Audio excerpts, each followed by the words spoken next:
ইমদাদ, কিছুক্ষণ আগে কিন্তু আলোচিত যে রিফাত হত্যা মামলা, সেই রিফাত হত্যা মামলার কিন্তু রায় দেয়া হয়েছে আজকে। কিন্তু কিছুক্ষণ আগে আইনজীবীরা এখান থেকে বেরিয়েছেন এবং তারা যেটি আমাদেরকে জানিয়েছেন যে রিফাত শরীফ হত্যা মামলায় যে প্রাপ্তবয়স্ক 10 জন আসামি ছিলেন, সেই প্রাপ্তবয়স্ক 10 জন আসামির মধ্যে 4 জন আসামিকে আদালত খালাস দিয়েছেন এবং বাকি যে 6 জন আসামি রয়েছেন সেই 6 জন আসামির কিন্তু মৃত্যুদণ্ড দিয়েছেন আদালত। এই 6 জনের মধ্যে রয়েছেন রিফাত ফরাজি, কাইয়ুম রাব্বি, আল কাইয়ুম রাব্বি আকন, মোহাইমিনুল ইসলাম সিফাত, রেজওয়ান আলী খান হৃদয় ওরফে টিকটক হৃদয়, মোহাম্মদ হাসান বন্ড এবং আয়শা সিদ্দিকা মিন্নি। এদের আদালত মৃত্যুদণ্ড দিয়েছেন এবং খালাস দিয়েছেন মুসা বন্ড এবং রাফিউল ইসলাম রাব্বি, সাগর এবং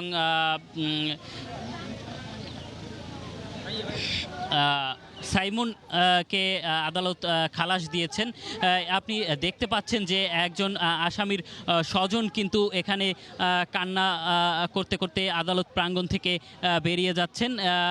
এদিকে এখানে আমরা দেখেছি যে কিছুক্ষণ আগে মিন্নির বাবা এখানে ছিলেন, তিনি কিন্তু বলেছেন যে আদালতে তিনি সঠিক বিচার পাননি, তারা কিন্তু উচ্চ আদালতে যাবেন বলে আমাদেরকে জানিয়েছেন।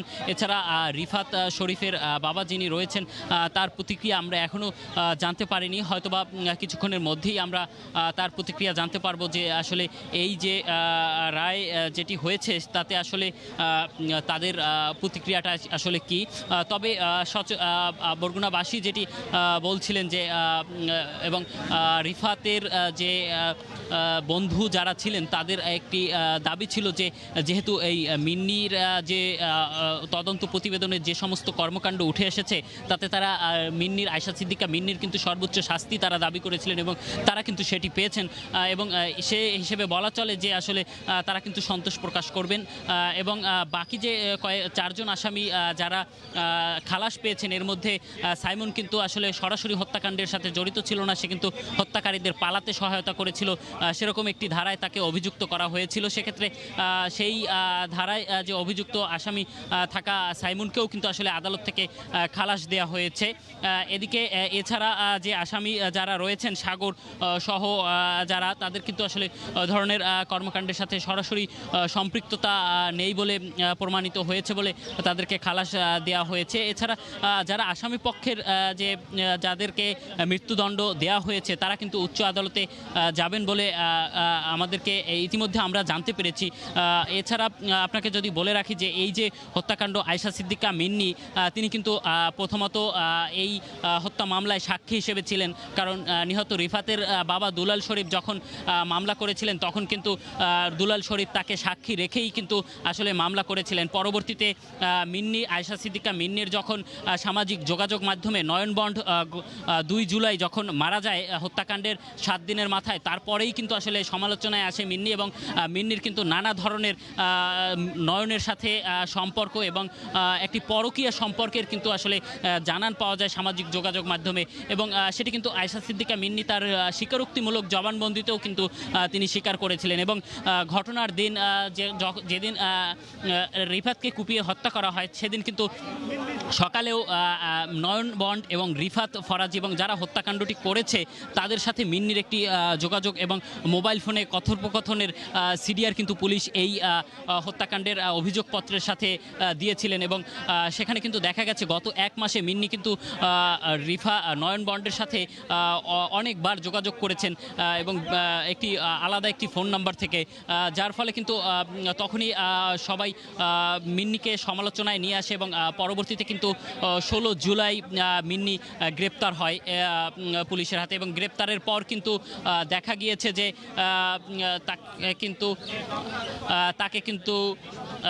সে কিন্তু 29 আগস্ট কিন্তু ওই বছরেরই জামিনে মুক্তি মুক্তি পায় এবং তারপরে থেকে কিন্তু মিন্নি কিন্তু জামিনে ছিলেন। আজকে পর্যন্ত মিন্নি কিন্তু জামিনে ছিলেন বলা চলে, কারণ 16 সেপ্টেম্বর তার জামিন বাতিলের সুপারিশটি খারিজ করে দিয়ে এখানকার বার কাউন্সিলের সাধারণ সম্পাদকের কাছে কিন্তু তাকে দেওয়া হয়, তার দায়িত্বে মিন্নিকে দেওয়া হয়। আজকে কিন্তু আদালতে এসেছেন এবং আজকে কিন্তু তাকে কারাগারে পাঠানো হবে, কারণ তার যেহেতু মৃত্যুদণ্ডাদেশ দেওয়া হয়েছে। আমরা দেখেছি যে মিন্নির যে বাবা তিনি কিন্তু কিছুক্ষণ আগে আদালত থেকে একা বেরিয়ে গিয়েছেন, কিন্তু প্রতিদিন আদালতের কার্যক্রম শেষে কিন্তু মিন্নিকে নিয়েই তিনি তার মোটরসাইকেল যোগে বাড়িতে চলে যেতেন। আজকে কিন্তু আমরা দেখেছি যে মিন্নি কিন্তু আদালতের ভিতরে রয়ে গেছে এবং তার বাবা কিন্তু একা চলে গেছে সেক্ষেত্রে, এবং যেহেতু মৃত্যুদণ্ড হয়েছে সেক্ষেত্রে কিন্তু আজকে কিন্তু মিন্নি কারাগারে পাঠানো হবে মিন্নিকে। এছাড়া যদি মিন্নির বাবা কিন্তু বলেছেন যে তিনি কিন্তু সর্বোচ্চ আদালতে যাবেন এবং তার দাবি হচ্ছে তার মেয়ে নির্দোষ এবং তার মেয়ে রিফাতকে বাঁচানোর সর্বোচ্চ চেষ্টা চালিয়েছিলেন।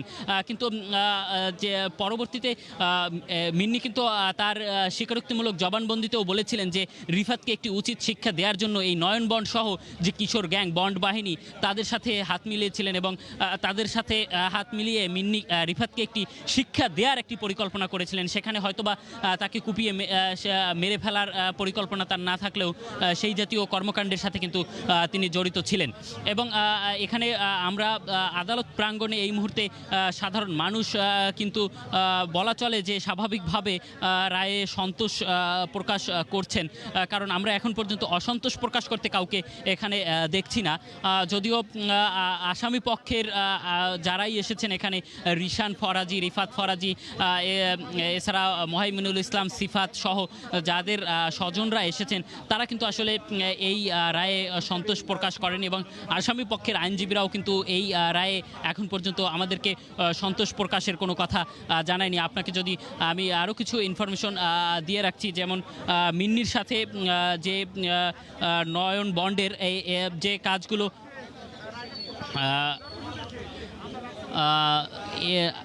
আদালত থেকে যারা এখন খালাস পেয়েছেন তাদের একটি প্রসেস, আইনি একটি প্রসেস থাকে। আদালত থেকে যে আজকে খালাসের যে কাগজ সেটি কারাগারে পৌঁছবে এবং তারপরে কিন্তু আসলে যারা খালাসপ্রাপ্ত আসামি রয়েছে তারা কিন্তু আদালত থেকে কারাগার থেকে মুক্তি পাবেন। এদিকে আপনাকে একটু বলে রাখছি যে হত্যাকাণ্ডের আগের 1 মাসে মিন্নির সাথে নয়নের যে 44 বার কল দিয়েছে মিন্নি নয়নকে। এছাড়া নয়ন কিন্তু মিন্নিকে 16 বার ফোন দিয়েছেন।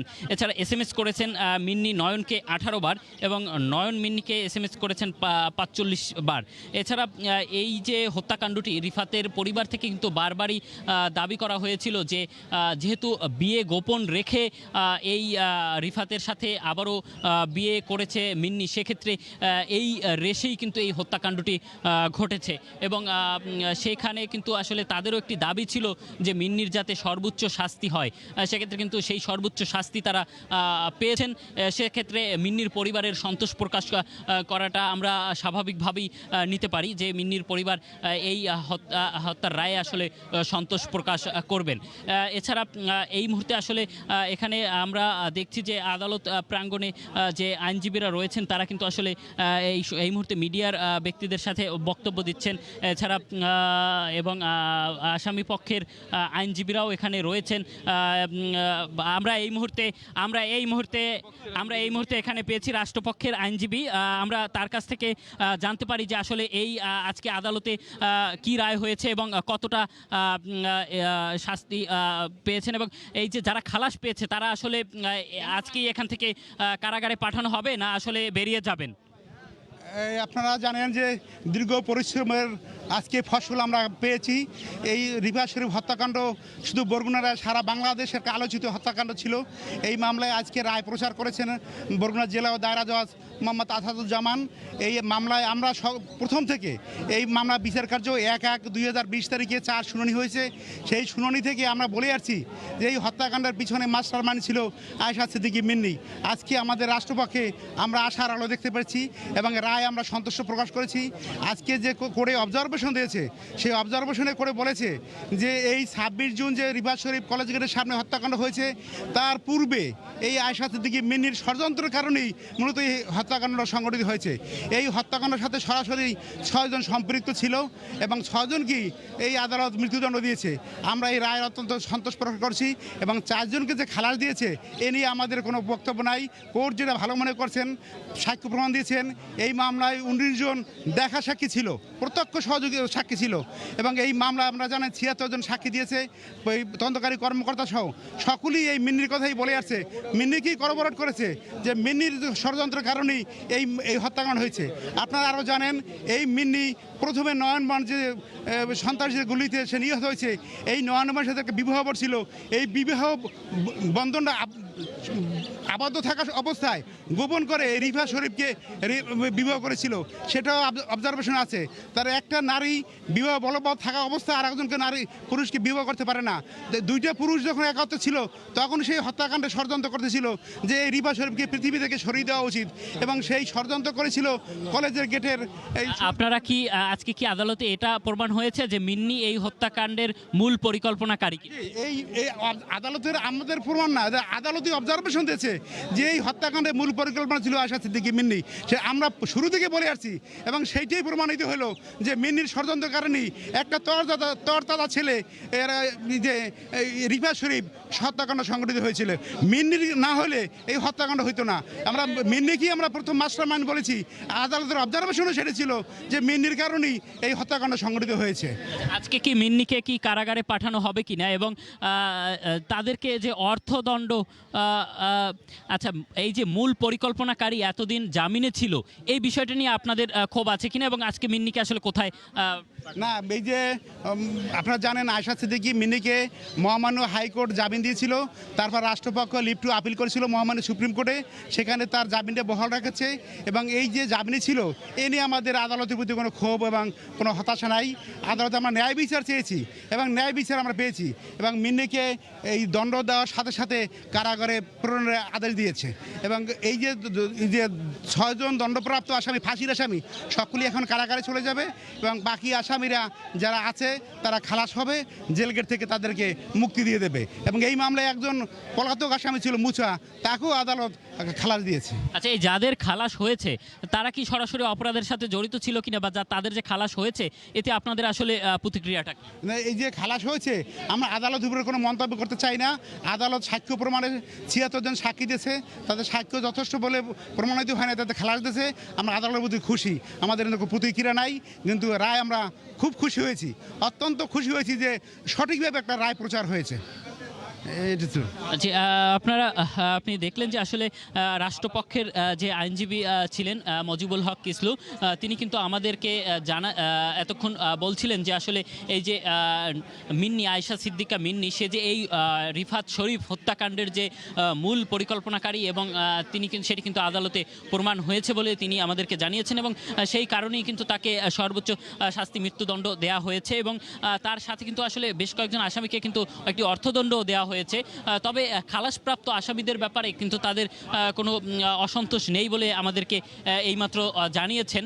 এছাড়া যদি এবং মিন্নি, আয়েশা সিদ্দিকা মিন্নি, তিনি এতদিন জামিনে থাকলেও আজকে কিন্তু মিন্নি আবারও কারাগারে যাবেন। মিন্নি কিন্তু গত 29 আগস্ট 2019 সালে উচ্চ আদালতের মাধ্যমে জামিনে বেরিয়ে এতদিন পর্যন্ত কিন্তু জামিনে ছিলেন এবং এছাড়া যে অন্যান্য যে আসামি রয়েছে সবাইকেই কিন্তু আসলে কারাগারে পাঠানো হবে এবং খালাস পাওয়া যে আসামি যারা রয়েছেন তাদেরকে কিন্তু আসলে একটি প্রসেসের মাধ্যমে তাদেরকে খালাস দেওয়া হবে এবং এর মধ্যে একজন ছিলেন একদমই পলাতক আসামি মুসা বন্ড এবং মুসা বন্ড কিন্তু আসলে এই মামলা থেকে খালাস পাচ্ছে এবং তারা যেটি আমাদেরকে আইনজীবীরা যেটি বলেছেন যে আসলে এইখানে কিন্তু আসলে মুসা বন্ডের সরাসরি সম্পৃক্ততার প্রমাণ তারা দিতে পারেননি এবং যার ফলে কিন্তু আসলে এই ধরনের বিষয়টি বেরিয়ে এসেছে। আমরা যদি এখানে আমাদের এখানে আইনজীবীরা রয়েছেন, যেমন আমাদের এখানে এই মুহূর্তে আমরা দেখছি যে আসলে আসামি পক্ষের বেশ কয়েকজন আইনজীবী রয়েছেন, আমরা যদি তাদের সাথে একটু কথা বলি সেক্ষেত্রে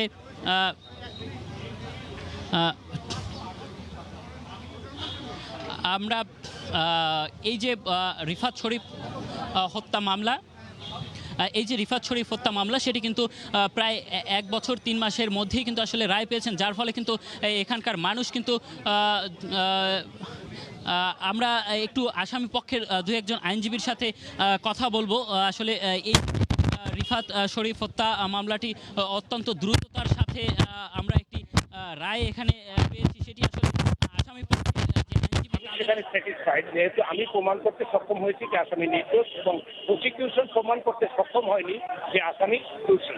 কাজে সেই হিসেবে সেক্ষেত্রে আসলে এই যে রায় আসলে আপনি কতটুকু সন্তুষ্ট বা এখন ব্যক্তিগতভাবে প্রশ্ন হচ্ছে যে আমি কিন্তু কামরুল ইসলাম সাইমুন নামের একজন আসামির পক্ষে আমি লড়েছি এবং আমি সেখানে স্যাটিসফাইড, যেহেতু আমি প্রমাণ করতে সক্ষম হয়েছি যে আসামি নির্দোষ এবং প্রসিকিউশন প্রমাণ করতে সক্ষম হয়নি যে আসামি দোষী।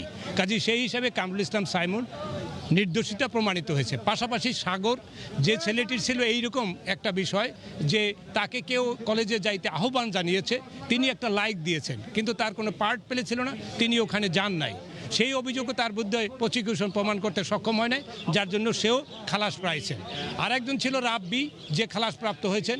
সেই রাব্বির বিরুদ্ধে অভিযোগটা ছিল যে তার বাসায় একজন আসামি, সে তার পরিচয় না দিয়ে যে সেই ঘটনা জানে বা কিছু, এটা পরিচয় না দিয়ে তার বাসায় একটা রাত্র ছিল যেটা জানতো না, যার জন্য তার বিরুদ্ধে 212 ধারায় একটা অভিযোগ নিয়েছিল যে আসামিকে আশ্রয় দেওয়ার, কিন্তু সেটাও প্রসিকিউশন প্রমাণ করতে সক্ষম হয় নাই, যার জন্য সেও খালাস প্রাপ্ত হয়েছে। এবং পলাতক আসামি মুসা, তার বিরুদ্ধেও প্রমাণ করতে না পারার জন্য তিনি খালাস প্রাপ্ত হয়েছেন। আর এইখানে টোটাল মামলাটার যে 6 জনের মৃত্যুদণ্ড দেওয়া হয়েছে, তার ভিতরে রিফাত ফরাজি যে আছে তার বিরুদ্ধে সুনির্দিষ্টভাবে অভিযোগ নিয়ে এসেছে যে সে দাও দিয়ে, কুপিয়ে, অস্ত্র দিয়ে এগুলা। আর অন্য যে 5 জন তাদের বিরুদ্ধে অ্যাকচুয়ালি অভিযোগটা আনছে যে তারা সহযোগিতা করেছে এবং ঘেরাও করে রেখেছে, যার জন্য তাদেরকে 34 ধারায় অভিযুক্ত করে ওই একই দণ্ডে দণ্ডিত করেছে। এবং একইভাবে মিন্নির বিরুদ্ধেও অভিযোগ যেটা নিয়ে এসেছে সেটাও এনেছে এটা যে এই ষড়যন্ত্রের সাথে তিনিও লিপ্ত ছিলেন, এটা বলে এই মুহূর্তে এই জাজমেন্টটা দিয়েছে। যেহেতু আমার ভিন্ন আসামি আছে, এই কারণে আমি অন্য আসামি সম্পর্কে আসলে কোনো মন্তব্য করতে চাই না।